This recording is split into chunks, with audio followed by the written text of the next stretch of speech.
ভাত খাওয়ার জন্য টাকা পাই না, তাহলে শীতের পোশাক কিনবো কি দিয়ে? মেয়েটার কথা শুনে মনে হচ্ছে অভাব শীতের কষ্টকেও হার মানিয়ে দেয়। আচ্ছা ঠিক আছে মামুনি, তুমি এই খাবারটা খেয়ে নাও। আজকে আমি তোমাকে শীতের পোশাক কিনে দেবো। আচ্ছা ঠিক আছে আঙ্কেল।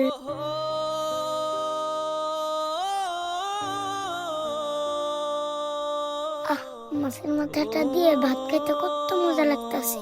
কতদিন পরে যে এরকম মাছের মাথা দিয়ে ভাত খাইতাছি মনেই পড়ে না।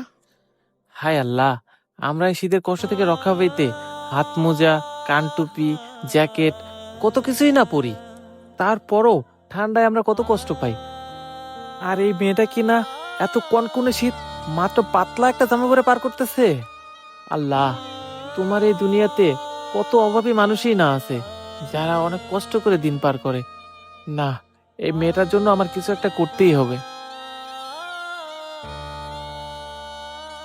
আঙ্কেল, আমার খাওয়া শেষ। আজকে না আমি মাছের মাথাটা দিয়ে পেট ভরে ভাত খাইছি।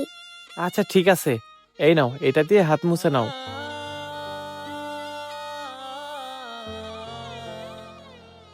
এবার তাহলে তুমি আমার সাথে চলো, আমি তোমাকে শীতের পোশাক কিনে দেব। আচ্ছা ঠিক আছে আঙ্কেল। ভাই, ওই জ্যাকেটটা একটু দেখান তো। এই যে ভাই দেখেন। মামনি, তুমি এই শীতের জামাটা গায়ে দাও তো দেখি।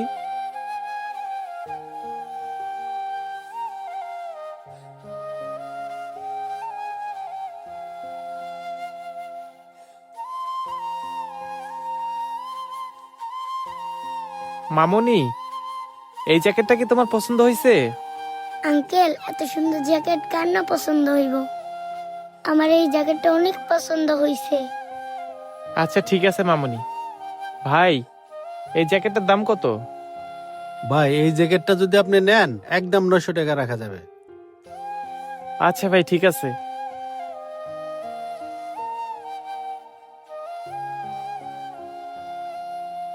এই নেন।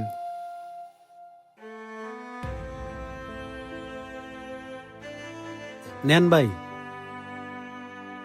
মামনি, এইবার তুমি খুশি তো? হ্যাঁ আঙ্কেল, আমি অনেক খুশি। আপনার মতো যদি সব মানুষই এমন হইতো, তাহলে আমাদের মতো গরিবদের এই শীতে এত কষ্ট করতে হইতো না। আমাদের আশেপাশে এমন হাজারো পথ শিশু আছে যারা কিনা শীতে অনেক কষ্ট করে। আপনার সামান্য একটু সাহায্যে তাদের এই শীতের কষ্ট ঘুচে যেতে পারে।